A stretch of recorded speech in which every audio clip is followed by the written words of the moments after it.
Magandang umaga, Filipinas. Good morning. You're watching Eagle News Mornings from Canada. I'm Thomas I. Likeness, reporting from our Eagle News studio in the western Canadian province of Alberta. My city is Edmonton, and we're here to bring you news and commentary from around the country. Well, what's happening this Tuesday morning? Did any of you get a chance on the weekend to see that solar eclipse? I can't even talk. Solar eclipse. They're truly a memorable experience. You know, I saw one back in the 60s. It's the only one I've ever seen. But, you know, it still sticks into my mind when that sun blocks out. It's totally dark. It's the middle of the afternoon. That memory just stays with you. But let's look out the window right now. We'll see the sun being obscured by a little bit of cloud cover there. It's supposed to be mostly cloudy today, a little later on today. AccuWeather is predicting thunderstorms in spots this afternoon. Should get up to 34 degrees today with a real feel of 40. Currently, it's 29 degrees in Metro Manila, but it feels like 35. The air quality rate is poor, so if you have to go out and you have a health condition, maybe think twice before you leave. Because again, the air quality being poor today. Coffee's ready. Brought some Panasol to go with it today. So grab some along with your second cup. Sit back, relax, and we'll tell you what's happening in Canada today. First, a look at the weather across the country. Our street scene today comes from Victoria. And thanks to Eagle News correspondent Vanessa Dela Cruz for this street scene in Victoria. And that's where we'll begin our weather report. Victoria, the capital, reporting a few clouds and 17 degrees. It's mostly cloudy and 20 in Vancouver. Across the mountains, we end up in Edmonton, in Alberta. Sunny and 24, cloudy and mostly cloudy in Calgary, mostly cloudy and 22. More severe weather in Calgary on the weekend. You know, a week ago they had heavy rain and hail, cost about $1 billion. That's right, $1 billion worth of damage. Now, this past weekend, Calgary again deluged with rain. They had some hail, but not as bad as the week before. Moving over to Saskatchewan, Regina is cloudy and 20. Saskatoon, sunny and 21. Winnipeg, cloudy and 19. In Toronto, they have a heat wave. All of southern Ontario, southern Quebec, there's a heat wave all through that region. Toronto, mostly cloudy and 30. Ottawa reporting thunderstorms and light rain, also pretty hot, 30 degrees there. Montreal, they got up to 34, cloud covered there. And that heat continues on eastward in the Atlantic provinces. Fredericton is sunny and 30 degrees. Halifax, cloudy and 24. It finally cools off as we go north to St. John's, Newfoundland. And there it's cloudy and 16 degrees. And that's your look at the weather today. Well, here are some of the stories we're following today. Prime Minister Trudeau says he will not consider trading a Huawei executive who's under house arrest in exchange for China freeing 2 Canadians who've been detained there for nearly a year and a half. Mexico saying it will allow temporary farm workers again to come to Canada. And is the pandemic a blessing in disguise? The Prime Minister thinks so. And the death rate in BC from COVID-19, well, it's dropped. We begin our coverage this morning with that ongoing story of 2 Canadians charged with espionage crimes in China. Now, let me set this up for you. Back in December of 2018, about a year and a half ago, former diplomat Michael Kovrig and businessman Michael Spavor, the two Michaels as they're referred to, they were detained in China. And this happened 9 days after Huawei executive Meng Wanzhou was arrested in Canada on a U.S. warrant. Since then, both men have endured hours of interrogation, no legal counsel, no consular visits. Meanwhile, Meng, who's the daughter of the founder of Huawei, lives in a mansion in Vancouver, and she's out on bail. Canadian Prime Minister Justin Trudeau says it's clearly a case of retaliation, and when he said that, China responded. They called it an irresponsible remark, but Trudeau says no, he's going to continue to link the two cases. He says his government continues to work behind the scenes to secure the release of the two, but when asked, will he consider a prisoner exchange, this is exactly how he replied. I wish we had the tape here, but this is how he replied: no. Just like that, no. won't consider an exchange. U.S. Secretary of State Mike Pompeo has demanded that China free the two Michaels. Pompeo says the United States is extremely concerned by the charges and also urged China to allow consular access, saying there's been no contact with those two for nearly 6 months now. We continue to watch for developments in that saga. A third Mexican temporary worker employed on a southern Ontario farm has died of COVID-19, and his death comes on the heels of a decision by the Mexican government to again allow farm workers to take jobs in Canada. You recall last Tuesday, Mexico said it would stop sending farm workers to Canada because of COVID-19 outbreaks on farms. The Mexican government said the working conditions there were just plain unsafe. Prime Minister Trudeau acknowledged safety rules have not always been followed. If this pandemic has been an unprecedented challenge for our country, it has also been an important opportunity to figure out what really matters in our communities, to have meaningful conversations about how we can take care of those around us, and perhaps, above all, to think about what kind of future we want to build together. We have the chance to shape our country and our world for the better, and I know that we're up to that task. That was the Prime Minister reflecting on whether the pandemic was in fact a blessing in disguise. We'll have more on that story in a bit. Anyway, Trudeau says companies where the dead men were employed will face consequences for not having a safe work environment. About 60,000 seasonal workers, most of them from Latin America and the Caribbean, work on Canadian farms. They begin in the spring planting crops and they continue on throughout the year harvesting various vegetable crops. Well, people here are thinking about summer vacations, and not only regular people, not just people like you and I, but people in the tourism industry. You see, they don't have a lot to do. Things are at kind of a standstill. Few people are traveling. Hotels, airlines, and others involved in tourism would like to see the opening up speeded up. So what about international travel? Is it too soon to open that up? Well, that question was put to the Prime Minister today. There's a lot of tourist or operators, a lot of regions in the country, and companies like airlines that would very much like to see a return to international travel so we can get people coming in here and supporting our local communities and seeing business travel pick up again. But every step of the way, as we look at those next steps, we need to make sure we are keeping Canadians safe first and foremost.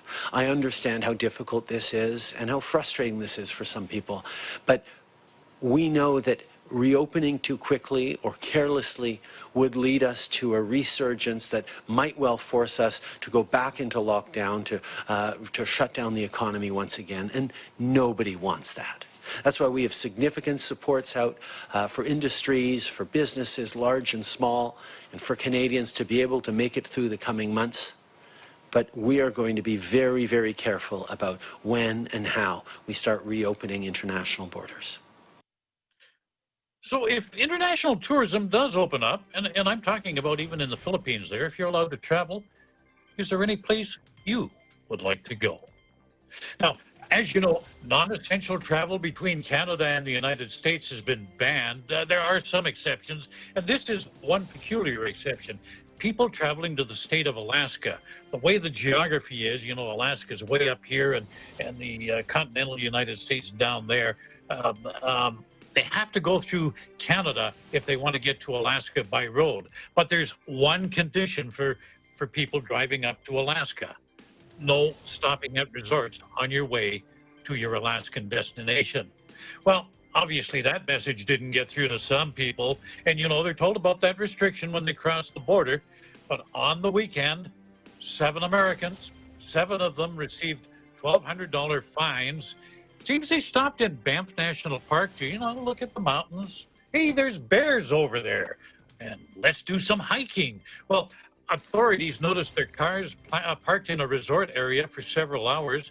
So when the wayward hikers got back to their vehicles, they were presented with $1,200 tickets. Well, here's an age-old question. Is the glass half empty or half full? I guess Canada's Prime Minister is a bit of an optimist. He's kind of a half full kind of guy there, you know. At his daily briefing today, we heard that earlier. He said Canada might benefit from the pandemic. And, you know, not everybody is sharing that optimism. You know, today, the head of Canada's central bank had a more sobering outlook. Tiff McClem says the road to recovery is going to be prolonged and bumpy. That's his word, prolonged and bumpy. But he expects some growth in the economy over the summer. He says, don't expect that bounce, though, that bounce in the economy this summer to last.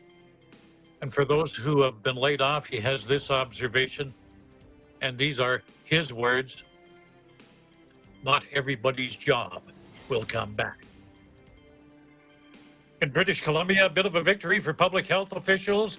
And as Eagle News correspondent Vanessa Delacruz tells us, for the first time in 3 months, the province has gone a full week without reporting a COVID-19 death.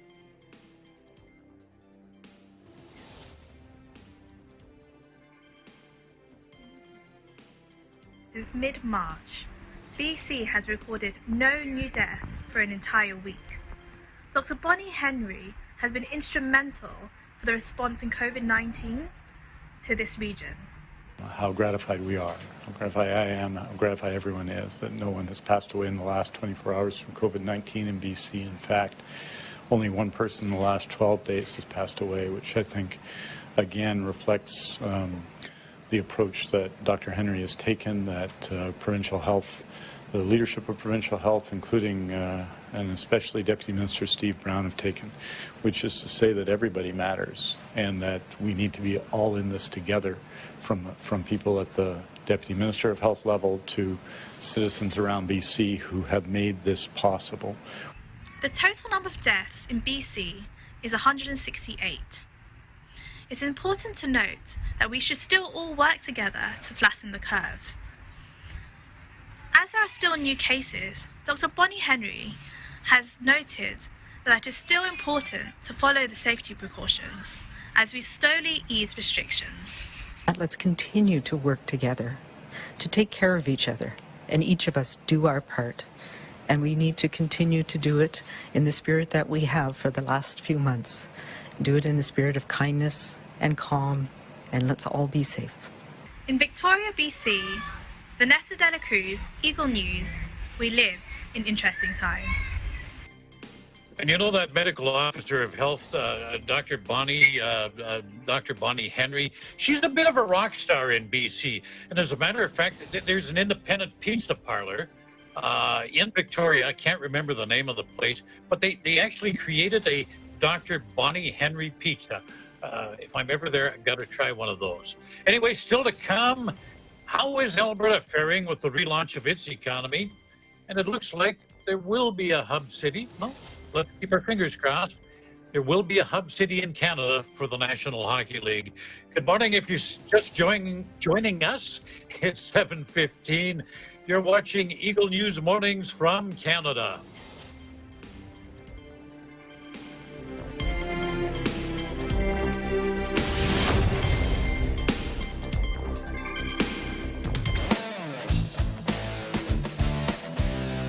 Patindi ng patindi at tuloy-tuloy ang pagpapakita ng galing ng ating mga TNG aspirants. You're just too good to be true. It up, you came to get it wrong with a name, I should have grown you back when I was a child. Abangan ng kanilang performances sa pinakamalaking talent competition sa buong bansa, Tagisan ng Galing.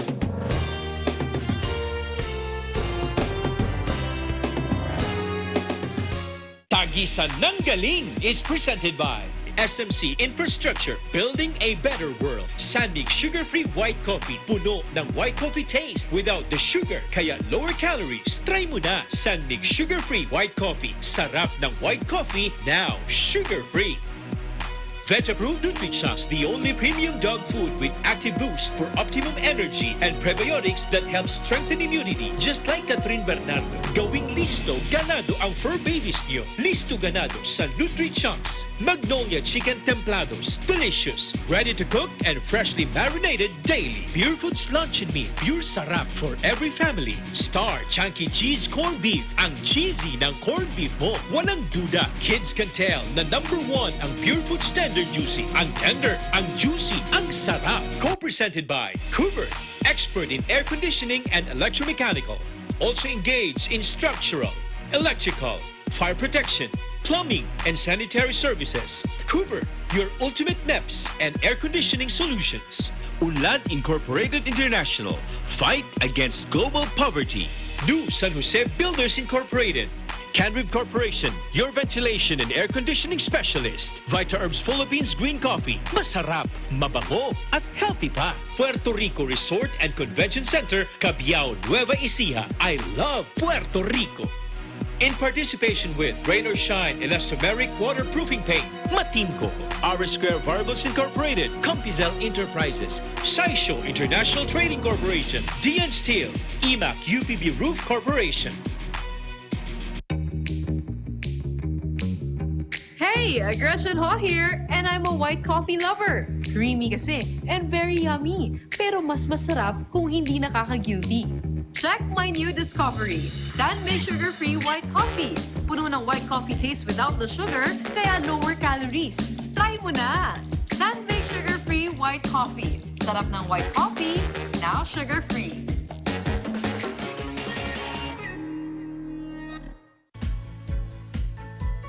The Bulacan Bulk Water Project is a treatment facility that will provide bulk water to the 24 municipalities of Bulacan to meet the increasing water demand of its residents. Through concessionaire, SMC Infrastructure also initiated the significant improvements of the Manila North Harbor Port, the country's busiest port.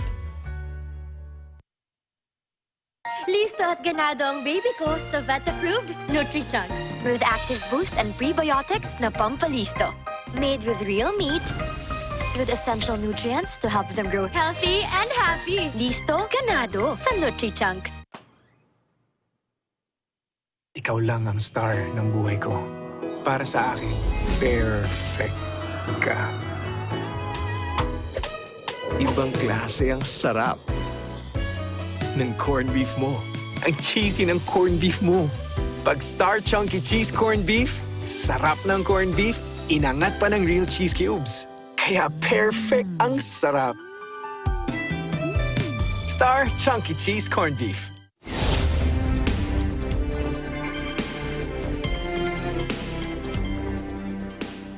This is Eagle News Mornings from Canada. I'm Thomas I. Likeness. How's the relaunch going in Alberta? You know, that's my province. Well, Chief Medical Officer of Health, Dr. Dina Hinshaw, says there's been an increase in the number of cases. Now, this was not unexpected because, you know, as more people venture out of their homes, as there's more exposure, and of course we have more testing, you're going to find more cases. But a couple of points to consider. She says things aren't necessarily bad because hospitalization rates have remained steady. Actually, they're dropping a little bit. That's good. Very, very few people, only 6 or 7 in intensive care. And most of the active cases, she says, are from a known source. And that's a good thing because that means it's easier to contain the outbreak and stop the spread. Also good news, only 27 cases in nursing homes. Now, you recall in other parts of Canada, there are literally hundreds of cases in nursing homes, and that's just a great breeding ground if you're a virus.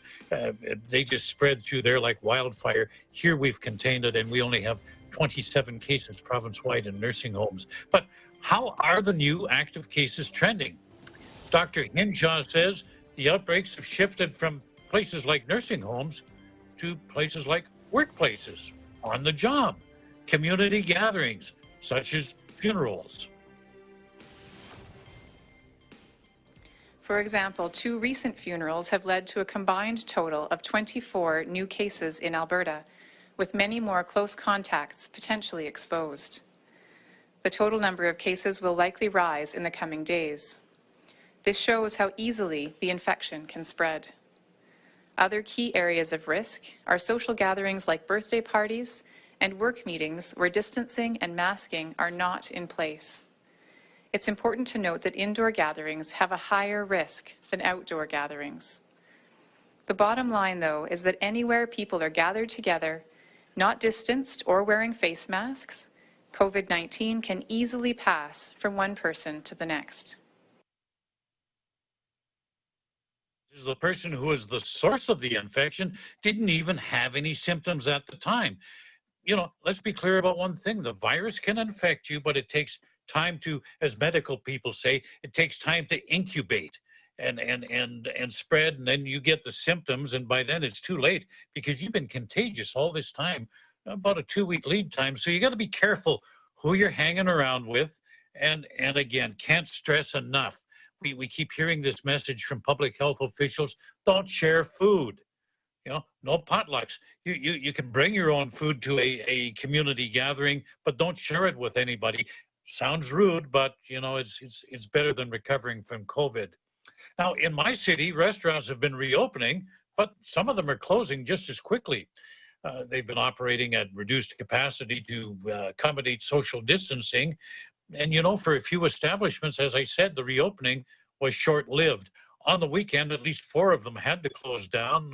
One had been patronized by a customer infected with COVID-19. In the case of the others, employees were ill. They were later tested and found positive for the virus. We turn to sports now, and joining me live this morning, Zarita Sessi, who tells us the National Hockey League still hasn't written off Canada for one of its 2 hub cities. Good morning, Zarita. What can you tell us? Good morning, Tom. And yes, there are some positive news for Canadian hockey fans. So as the NHL gets closer and closer to the progression into Phase 3, it's been reported that the 2 hub cities of the league will actually be Las Vegas and Vancouver.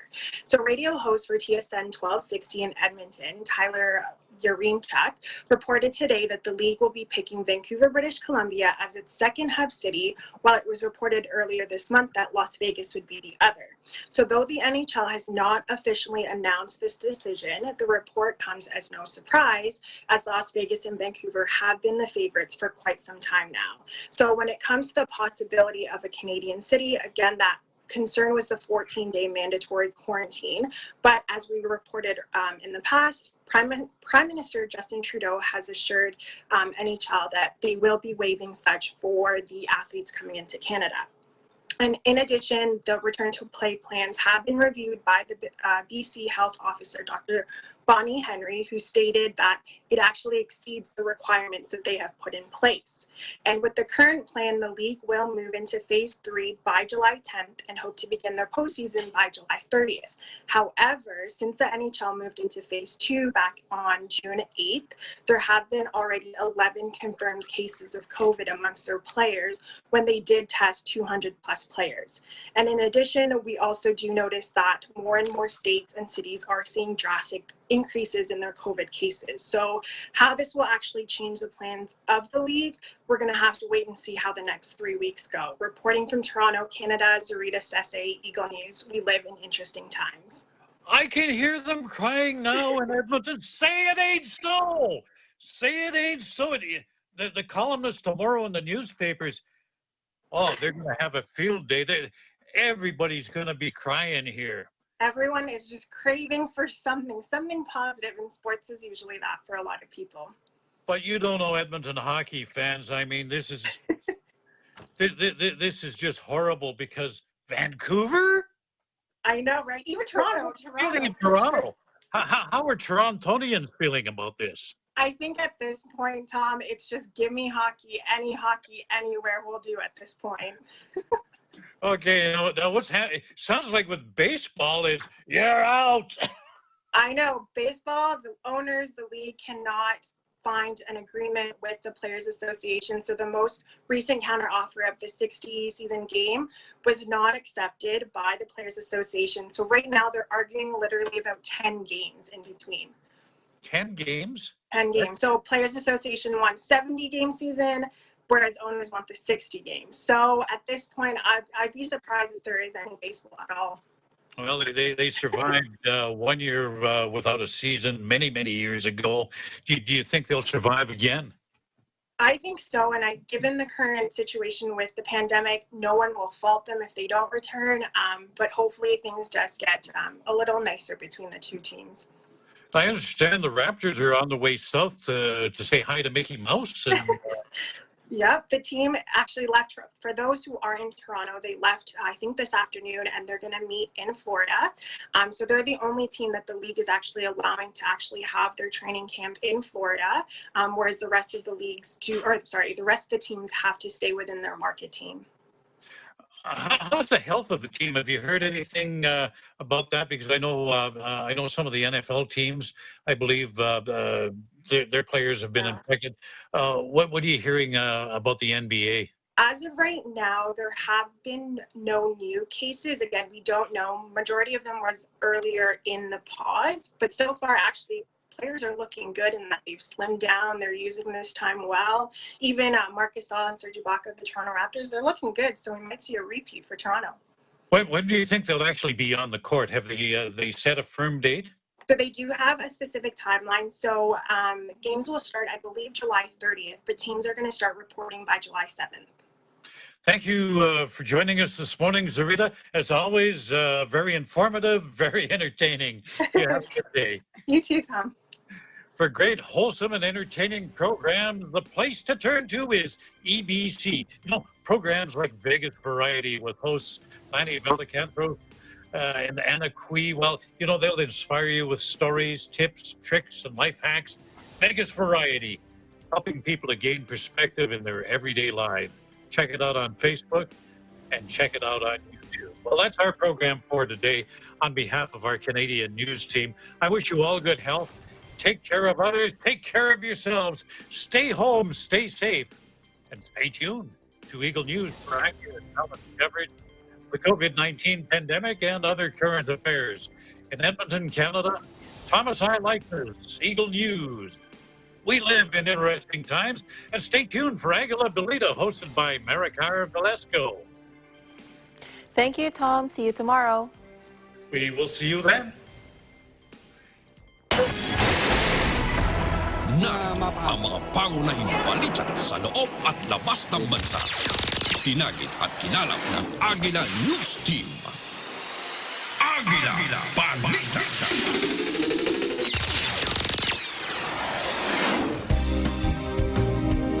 Narito ang maiinit na balita. Ngayon ay Martes, Hunyo 23, 2020. Sa ulo ng mga balita.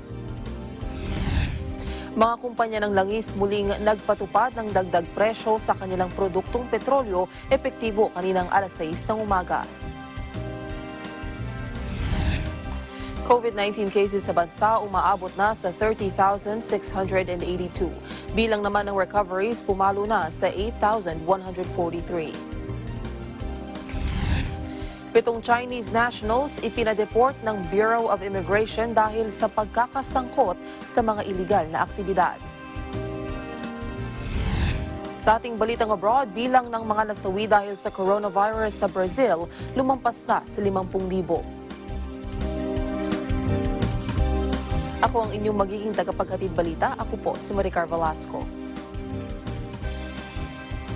Sa detalye ng mga balita, nagpatupad na ng dagdag presyo sa kanilang produktong petrolyo ang mga kumpanya ng langis, epektibo kaninang alas 6 ng umaga. Batay sa abiso ng PTT Philippines, piso at 5 sentimos ang kanilang dagdag presyo sa kada litro ng kanilang gasolina, habang 85 sentimos naman sa kada litro ng diesel. Ganito rin ang ipinapatupad na price adjustment ng Petron at Shell sa kanilang gasolina at diesel. Pero 30 sentimos ang kanilang dagdag singil sa kada litro ng kerosene. Ganito rin ang price adjustment na ipinatupad ng Unioil alas 6:01 kaninang umaga. Umakyat na sa 30,682 ang kabuang bilang ng COVID-19 cases na naitala sa bansa. Ito ay matapos makapagtala ang Department of Health ng 630 na karagdagan pang kaso. Sa mga bagong bilang na ito ay 467 ang fresh cases habang 163 naman ang late cases. Sa mga fresh cases, 149 ang mula sa National Capital Region, 164 sa Region 7, ang 153 naman ay mula sa iba pang lugar sa bansa at may isa mula sa hanay ng repatriates. Sa mga late cases naman, ang 25 ay mula sa NCR, 93 mula sa Region 7 at 45 naman sa iba pang lugar sa bansa. May naitala namang 250 na naka-recover mula sa sakit. Dahil dito, umakyat na sa 8,143 ang bilang ng mga pasyenteng gumaling mula sa virus. May 8 namang naitalang bagong nasawi dahil sa COVID-19. Kaya sa ngayon, umabot na sa 1,177 ang kabuang bilang ng nasawi sa bansa dahil sa COVID-19. Umakyat na sa halos 500 tauhan ng Philippine National Police ang nagpositibo sa COVID-19. Kaya ang PNP pinamamadali na ang pagtatayo ng sarili nilang COVID-19 testing facility sa Cebu dahil sa patuloy na pagdami ng tinatamaan ng sakit. Ang detalye na yan sa report ni Mar Gabriel. Umabot na sa 499 ang nagpositibo sa COVID-19 sa hanay ng Philippine National Police. 122 sa kanila ang mula sa Cebu, kung saan patuloy ang pagdami ng tinatamaan ng sakit. Sa Cebu rin nakatalaga ang 3 pulis na pinakahuling nasawi sa COVID-19.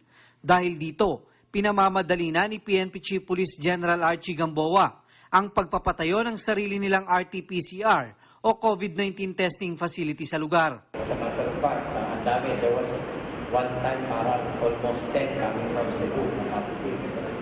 I think there are 122 ang positive sa Cebu. Masyado na marami, no? That's why we're putting up our RT-PCR. Sa tala ng PNP Health Service, 8 na ang nasawi sa hanay ng PNP, habang 288 sa kanila ang nakarecover sa sakit. Habang mayroon pang 875 na suspected person under investigation at 661 probable PUI. Mahigpit namang ipinatutupad sa Cebu City ang travel ban papasok at palabas ng lungsod matapos itong ibalik sa enhanced community quarantine noong nakaraang linggo. Basically kasi pag ECQ talaga we're restricting travel, di ba? Coming from ECQ. And, you know, other local government units talaga magdadalong isip pag galing ECQ, no? Aminado naman ng PNP na malaking challenge sa kanila ang deployment ng kanilang mga tauhan sa lugar sa harap na rin ng limitadong bilang ng mga pulis. Kaya nagpadala na sila ng karagdagang 100 tauhan mula sa Region 6 at Region 8 para tumulong sa pagpapatupad ng quarantine protocol sa lungsod. Para sa Eagle News, Mar Gabriel, we live in interesting times. Sinimula na kahapon ang balikpasada ng ilang pampublikong transportasyon sa Metro Manila. Ipinatupad ang pagbiyahe ng Phase 2 ng pampublikong transportasyon kabilang ang modern jeepneys at city buses. Sa virtual briefing ng LTFRB, sinabi ni Chairman Attorney Martin Delgra, pinapayagan ng iba pang mga uri ng transportasyon maliban lamang sa UV Express at traditional jeepneys. Gumagawa pa niya ng final guidelines para sa pagbiyahe ng mga UV Express at mga traditional jeepneys na inaasahang magsisimula sa susunod na linggo. Because there is what you call an interconnectivity, no? The principle of interconnectivity of public transport. No? So, ibig sabihin, where the buses are running, the ideal situation is that the jeepney should not compete. And the same way with the other modes, including UV Express. Otherwise, makukompromiso yung pagpapatakbo ng mga pampublikong sasakyan sa mga ruta na yan. Isinasaayos din ng Technical Working Group ang mga guidelines sa mga public transportation upang maipatupad din ang mga health protocols katulad ng social o physical distancing sa mga sasakyan. Iginiit din ng ahensya ang kahalagahan ng pagsusuot ng face mask at mahigpit na physical distancing sa mga pampublikong sasakyan. Nagbabala ang LTFRB sa mga PUV operator at drivers na hindi susunod sa health protocols na mananagot kapag nahuli. Ito'y matapos makatanggap din ng reports ang ahensya na may mga city buses na hindi nakakasunod sa allowed passengers na inilabas na guidelines ng IATF. All those selected bus operators to strictly comply with the safety and health protocols mandated by the IATF. So ayaw nating umabot doon sa punto na yan na matitikitan at mape-penalize yung mga bus drivers as well as yung mga operators. 318 modern jeepneys ang pinayagan bumiyahe sa 15 ruta. Asahan din ang karagdagan pang 19 na ruta ng modern jeep na magsisimula sa June 24 at June 26.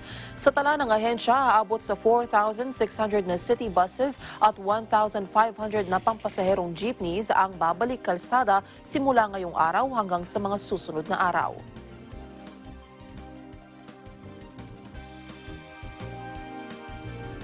Sa ibang balita, inaasahang papayagan na ang pag-angkas sa motorsiklo lalo na ng ride-hailing apps sa mga susunod na araw ayon sa Malacanang.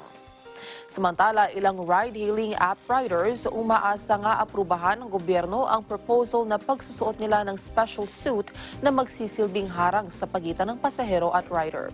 Si Erlo Bringas sa detalye.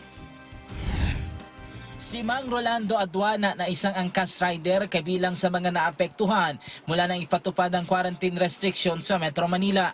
Anya, natigil ang kanyang kabuhayan kaya wala din siyang kinita nitong mga nagdaang buwan. Suma-sideline muna si Mang Rolando ngayon na tinatawag na pasabay upang kahit papaano ay may pantustos muna sa kanyang pamilya sa pang-araw-araw nilang pangangailangan.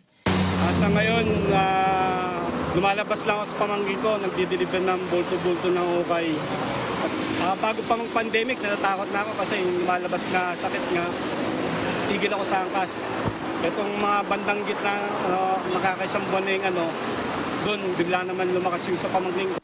Umaasa si Mang Rolando na maaprubahan ng pamahalaan ang panukala ng kumpanya ng ride-hailing app na kung saan siya nagtatrabaho na magkaroon sila ng special suit upang muli sila makabiyahe sa lansangan na magsisilbi ring karagdagang transportasyon. Sa mga government natin, lalo na kay President Duterte, sana payagan na rin kami makalabas sa gusto nyong mangyari sa kung paano kayo makapagbiyahe ng maayos at malayo sa sakit na lumalagarot ngayon. Nitong nakaraang linggo, nagpahayag na Malacanang na posibleng payagan ng pag-angkas sa motorsiklo. Sa ngayon ay allowed in principle ang panukala hanggang sa maaprubahan ng Technical Working Group ang mga kinakailangan. Inatasan ng magpulong ang iba't ibang mga ahensya upang mapag-aralan ang ligtas at epektibong paraan upang mabawasan ang COVID-19 transmission sa backriding sa mga motorsiklo. Pinag-aaralan na rin ng Department of Health ang proposal ng mga ride-hailing app tulad ng angkas at joyride, kabilang ng pagsusuot ng special suit ng kanilang rider na magsisilbing harang sa pagitan ng pasahero at ng kanilang mga rider para maipatupad pa rin ang physical distancing. Para sa Eagle News, Erlo Bringas, we live in interesting times. Susunod, LSIS nagbabakasakali ng may flight na pauwi ng probinsya. Ang detalye na yan sa pagbabalik ng Agila Balita sa umaga. Agila Balita.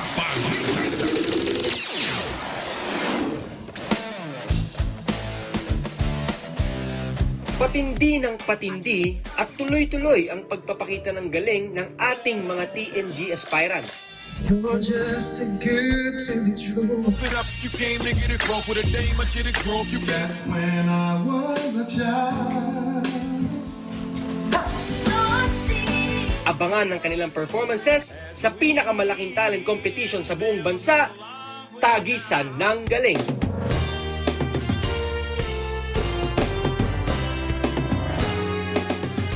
Tagisan ng Galing is presented by SMC Infrastructure, building a better world. Sandig sugar-free white coffee, puno ng white coffee taste without the sugar, kaya lower calories. Try mo na Sandig sugar-free white coffee. Sarap ng white coffee, now sugar-free. Vet-approved Nutrichunks, the only premium dog food with active boost for optimum energy and prebiotics that help strengthen immunity. Just like Catherine Bernardo, gawing listo ganado ang fur babies niyo. Listo ganado sa Nutrichunks. Magnolia Chicken Templados. Delicious, ready to cook and freshly marinated daily. Pure Foods Luncheon Meat. Pure sarap for every family. Star Chunky Cheese Corned Beef. Ang cheesy ng corned beef mo. Walang duda. Kids can tell na #1 ang Pure Foods Tender Juicy. Ang tender, ang juicy, ang sarap. Co-presented by Cooper, expert in air conditioning and electromechanical. Also engaged in structural, electrical, fire protection, plumbing, and sanitary services. Cooper, your ultimate MEPS and air conditioning solutions. Unlad Incorporated International, fight against global poverty. New San Jose Builders Incorporated.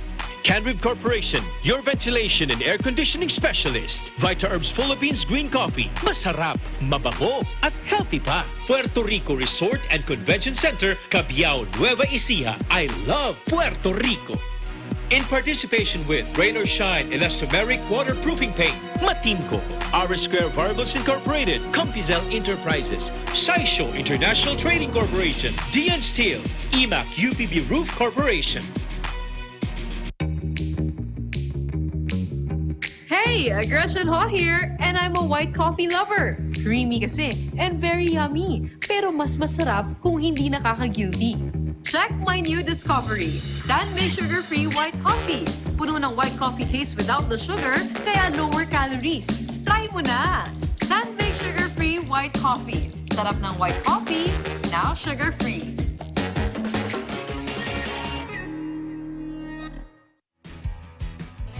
The successful development of TPLEX, or Tarlac Pangasinan La Union Expressway in 2009, a 4-lane toll road that extends from Tarlac City to Rosario La Union, with an additional approved extension of 56 kilometers all the way to San Juan La Union.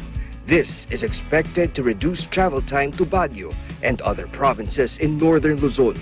Realizing the vision of creating a better world for Filipinos fueled the team's focus. Listo at ganado ang baby ko sa vet-approved Nutri-Chunks with active boost and prebiotics na pampalisto. Made with real meat, with essential nutrients to help them grow healthy and happy. Listo, ganado sa Nutri-Chunks. Ikaw lang ang star ng buhay ko.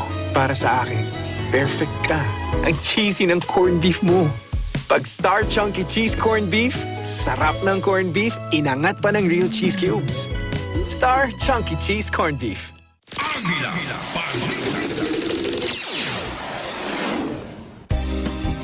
Marami pa rin sa mga kababayan nating stranded ang nagbabakas sakali ng may available flight na para makauwi na sa probinsya.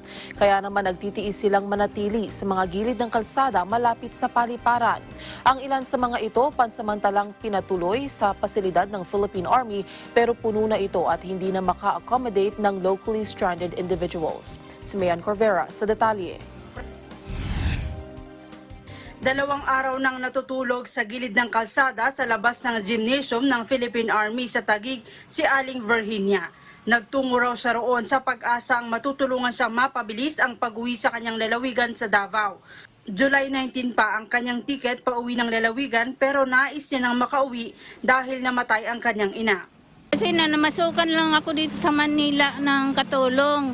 Tapos umalis ako kasi inaway ako ng kasama ko.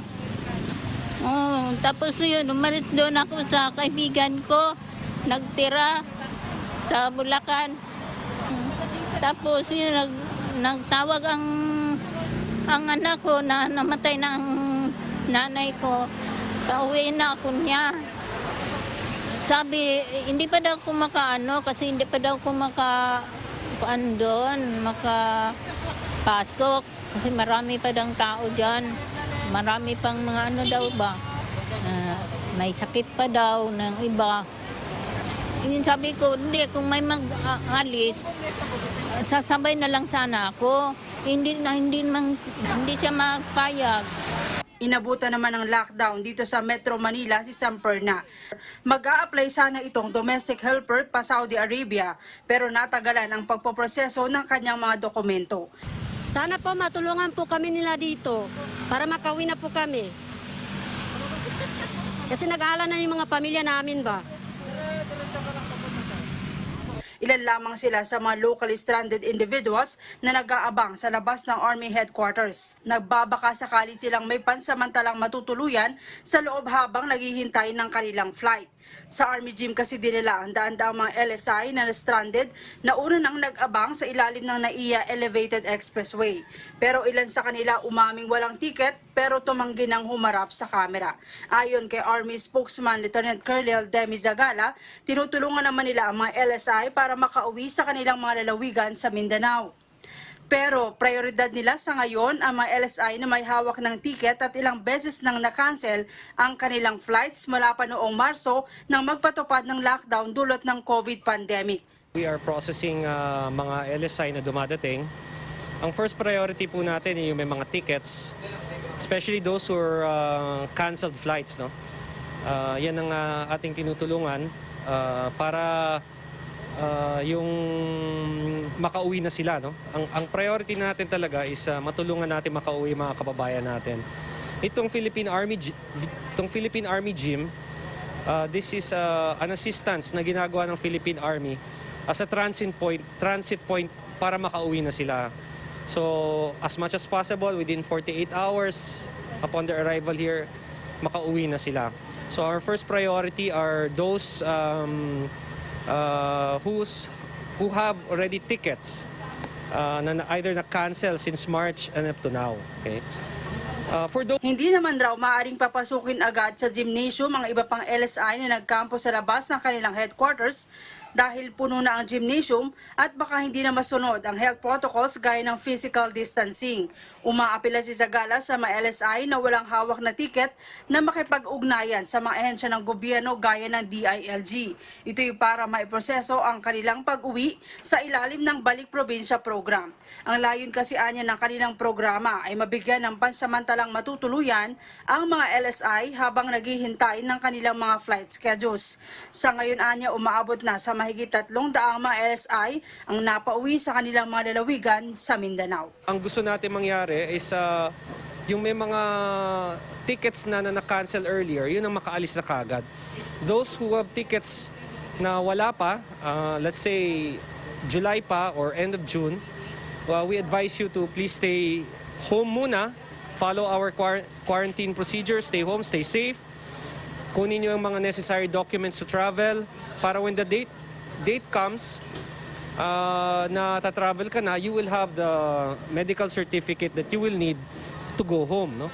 So, also, the government will make further announcements on the plight of many of our LSIs. So, para sa Eagle News, Mean Corvera, we live in interesting times. Mga opisyal ng DSWD na sermona sa pagdinig ng Kamara kaugnay ng mabagal na pamamahagi ng ayuda sa ilalim ng Special Amelioration Program. Si Eden Santos sa detalye.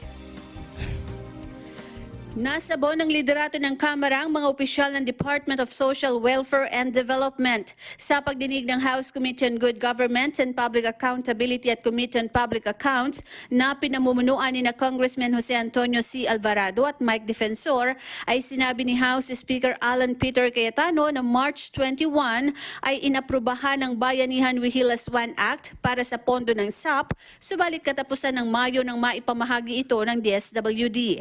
Ipinamukha rin nito sa mga opisyal ng DSWD ang pinahabang proseso at mga requirements sa mga benepisyaryo bago makakuha ng ayuda. Anya, isa rin ito sa mga dahilan kung bakit lalong na-delay ang distribusyon kaya naman hindi na iwasang magalit ang mga mamamayan. At the end of the hearing, ang gusto marinig ng tao, how and when can we get the best assistance in the fastest way with the most simple or simplest process and the least requirements. And we will hold you accountable, the bureaucrats that simply don't get it. Don't get me wrong po, marami din sa DSWD nagkasakit.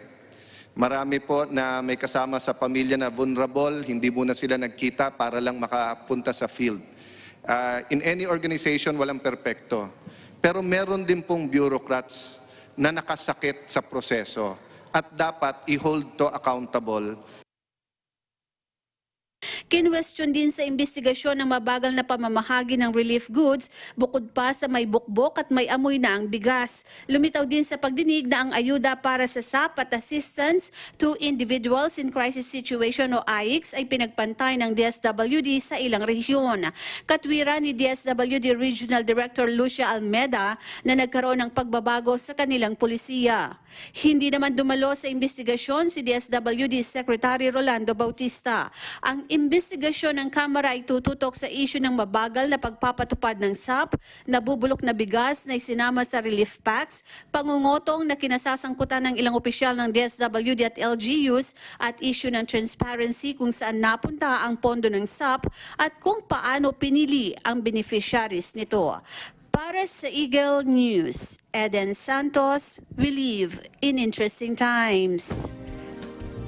Arestado sa operasyon ng PNP Integrity Monitoring and Enforcement Group ang isang pulis at 3 sibilyan matapos na makaaktuhan na nagsasabong sa Cebu City sa gitna ng umiiral na enhanced community quarantine. Mahaharap pa ang pulis sa patong-patong na kasong kriminal at administratibo at paglabag sa quarantine protocols. Ang detalye sa report ni Mar Gabriel. Hindi na nakapalag ang pulis na ito at 3 sibilyan matapos salakayin ng mga operatiba ng PNP Integrity Monitoring and Enforcement Group o IMEG ang iligal na sabungan sa Lahug, Cebu City. Bago ang operasyon, naaktuhan pang tumataya ang pulis na nakilalang si Police Staff Sergeant Charlito Tinoy na nakatalaga sa Regional Personnel Holding and Accounting Section ng PNP Region 7. Nakilala naman ang 3 sibilyan na sina Jojo Mainit, Frederick Busotros at si Lando Kalumba. Ikinasa ang operasyon kasunod ng natanggap na reklamo ng IMEG ukol sa regular na pasabong sa lugar sa gitna ng umiiral na enhanced community quarantine sa lungsod. Just as the PNP is quick to recognize and reward our personnel for their outstanding performance, we are equally swift and decisive in going after clearing the facts. Bukod sa kasong illegal gambling, mahaharap din ang mga sospek sa paglabag sa quarantine protocols, gaya ng physical distancing at hindi pagsusuot ng face mask. Ang pulis naman mahaharap din sa kasong administratibo na maaari niyang ikatanggal sa serbisyo. This should therefore serve as a warning to PNP personnel who refuse to toe the line. I am both an officer of the law and an officer of the courts.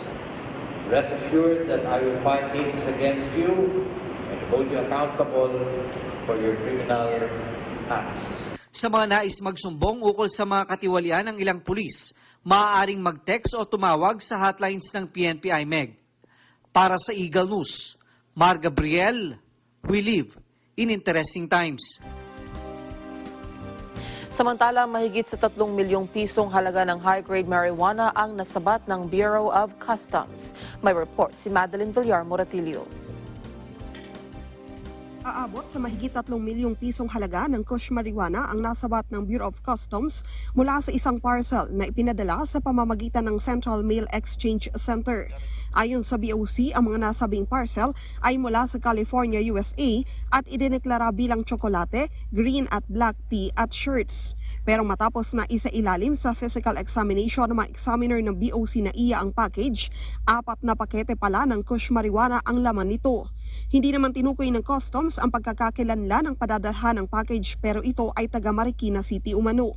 Ang kush marijuana ay ikinokonsidera pa ring illegal sa bansa at ang importasyon nito ay may katapat na parusang habang buhay na pagkabilanggo. Ang mga nakumpeskang kush marijuana itinurn over naman sa Philippine Drug Enforcement Agency para sa karagdagang profiling at case build-up. Tiniyak naman ng BOC ang kanilang pinaigting na pagsala sa lahat ng dumarating na parcel at cargo sa bansa upang matiyak na walang makakalusot na ilegal na kontrabando. Nitong nakaraang linggo lamang, mahigit 1 milyong pisong halaga ng marijuana ang tinangka namang ipuslit sa Port of Clark sa Pampanga. Ayon sa BOC, ang bagahe ay mula rin sa California, USA at idineklara naman bilang mga artwork fine. Habang noong Marso naman, 13.2 milyong pisong halaga ng marijuana ang tinangkaring ipuslit sa bansa ang nasabat sa Port of Clark. Para sa Eagle News, Madeline Villar Moratillo, we live in interesting times. 7 Chinese nationals na ang na-deport ng Bureau of Immigration dahil sa pagkakasangkot ng mga ito sa mga illegal na aktibidad. Sa inilabas na statement, sinabi ni Immigration Port Operations Acting Chief Grifton Medina na ang mga Chinese nationals na sina Yong, Lijia, Yebin, Wang Shuening, Xu Xiangsheng, Gong Yan at Shi Yuhong ay naaresto noon pang Setyembre sa magkakahiwalay na operasyon sa Metro Manila at sa iba pang lugar. Ayon naman kay Intelligence Unit Chief Fortunato Manahan, 3 sa mga ito ay kabilang sa 270 illegal foreign workers na naaresto sa kanilang pinagtatrabahuhang gusali sa Ortigas Center sa Pasig City.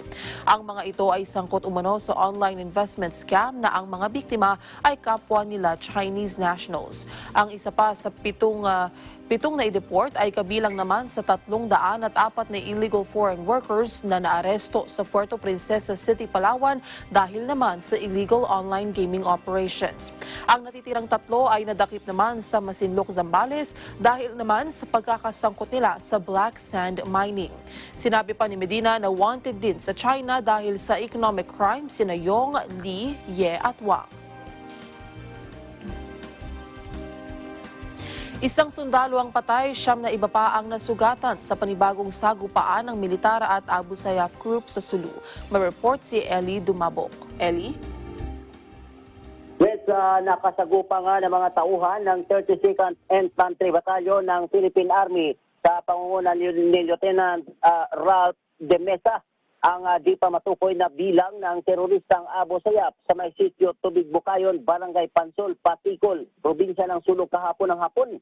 Sa ilang minutong bakbakan, nasawi ang isang First Lieutenant Ryan Lo Retainer habang nasugatan ang 9 na mga kasama nito na sina Sergeant Leto Nuevo, Private First Class Harold Kim Sagante, Private First Class J.R. Sebastian, Private First Class Janar Barganyo, Private John Maligaya, Private Zairos Wayas, Private Arthur De Leon, Private Rapi Santillan, at Private Jerry Anantes. Ayon kay Major General Corelito Binluan, Commanding Officer ng 11th Division, na marami din sa mga kalaban ang natamaan, kaya lang hindi nila iniiwan sa labanan ang mga patay nilang kasama. Nagpapatuloy ngayon ang operasyon ng militar, lalong-lalo na sa iba pang mga unit para magsagawa ng blocking force at mapanagot na rin ang mga teroristang Abu Sayyaf sa pagkamatay ng mga sundalo. Eli Dumabok, we live in interesting times. Mga pangyayari sa labas ng bansa. Balita Abroad. Lumampas na sa 50,000 ang COVID-19 death toll sa Brazil. Ang Brazil ang ikalawang bansa na pinakamalalang apektado ng virus kasunod ng Estados Unidos. Patuloy din ang pagtaas ng virus infection sa Latin America kasama na ang Mexico, Peru at Chile na malubharing tinamaan ng virus. Tumanggap naman ng batiko si Brazilian President Jair Bolsonaro matapos inkumpara ang COVID-19 sa simpleng flu. Katwiran naman ni Bolsonaro mas malala pa niya ang impact ng economic shutdown kaysa sa virus. Kaugnay nito, nagpadala na ang Brazil ng medical staff sa liblib na lugar sa Amazon para tumulong sa paglaban sa COVID-19. Kasama ang Brazilian Army, nagtungo ang team ng mga doktor, nurse at iba pang medical staff sa bayan ng Atalaya do Norte na nasa Amazon. At yan ang naging kabuuan ng ating may init na balita. Sa pangalan ng ating mga kaagapay, si Eagle News Service, ako po si Maricar Velasco and we live in interesting times. Susunod na ang programang Saganang Mamamayan kasama sina Congressman Dante Marcoleta at Jenso Barjaga.